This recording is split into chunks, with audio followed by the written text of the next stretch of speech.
I'm Ethan, a 32-year-old mechanic who's never been the type to believe in ghost stories until last month.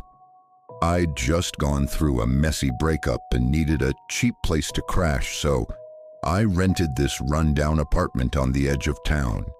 The landlord, some grumpy old guy, told me the last tenant bolted in the middle of the night, but he wouldn't say why. I didn't care. I've lived in worse places, and I just wanted somewhere to lay low and get my head straight. The apartment was a wreck, but I figured I could fix it up. I'm good with my hands. Been fixing cars my whole life.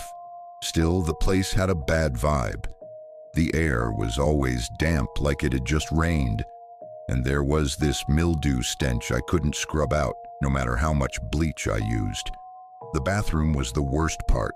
Cracked tiles, a rusty faucet that wouldn't stop dripping, and a mirror with dark, grimy stains around the edges.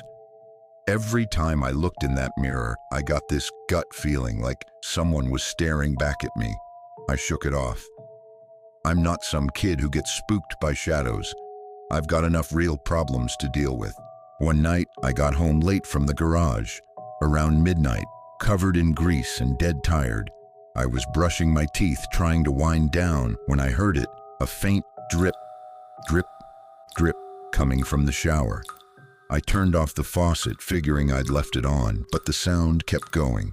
The bathroom lights started flickering, making the shadows jump around like they were alive. Then the mirror fogged up, even though I hadn't run any hot water. I wiped it with my sleeve, ready to cuss out the landlord for the lousy plumbing, but I stopped dead. In the reflection, right behind me, was a woman. She was in a tattered white dress, her long, dark hair plastered to her pale face.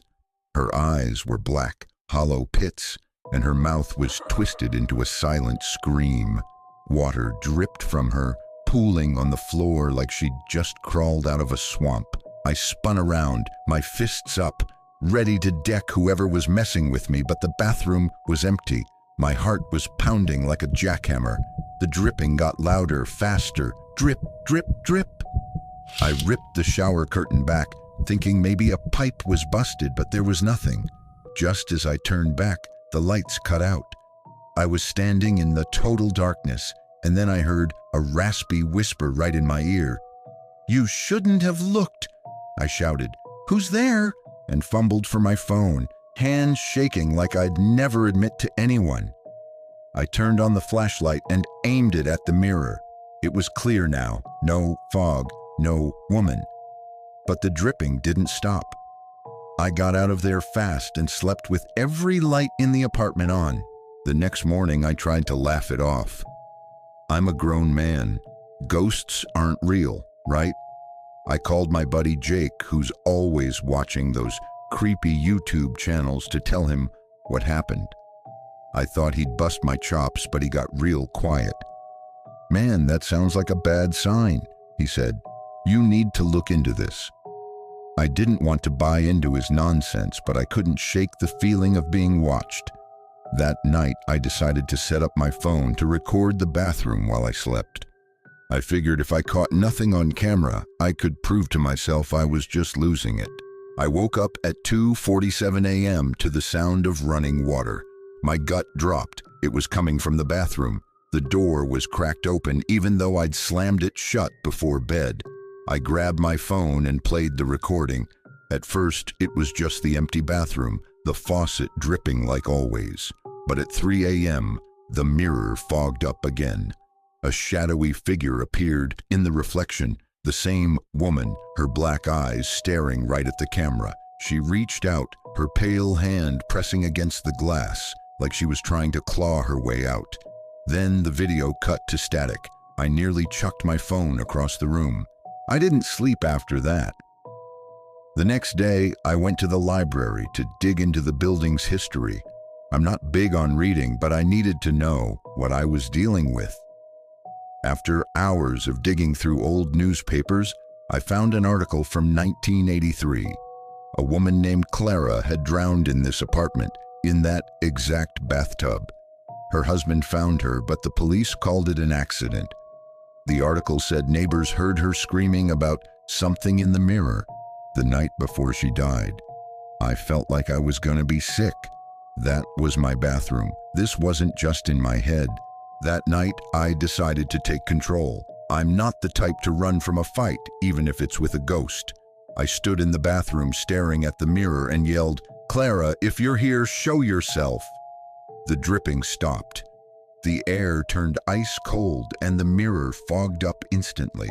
Her face appeared in the reflection, closer this time, her black eyes locked on mine.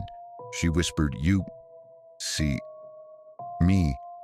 Her voice sounded like it was coming from underwater, all gargled and wrong. The lights flickered like they were about to explode, and the mirror cracked right down the middle with a loud snap. I stumbled back, but the door slammed shut behind me. I pounded on it, but it wouldn't budge. The faucet turned on by itself, gushing black, murky water that stank of rot. Clara's reflection moved closer, her wet, skeletal hands reaching through the mirror. I shouted, "Get the hell away from me!" But she grabbed my arm, her touch so cold it burned. She started pulling me toward the glass, her hollow eyes unblinking. The mirror shattered completely, glass flying everywhere, slicing my hands as I hit the floor. The lights went out, and in the darkness, I heard her voice one last time, "Stay with me." I don't know how I got out of there. I must have kicked the door down in a blind panic. I'm a big guy, and adrenaline does crazy things. I ran from that apartment and didn't look back. I left everything, my clothes, my tools, everything. I'm crashing at Jake's place now, but I can't get away from her. Every time I pass a mirror, I see her reflection behind me, her black eyes watching, waiting. I've started covering every mirror I see, but I can still hear the dripping at night. I know she's coming for me, and I don't know how much longer I can keep running.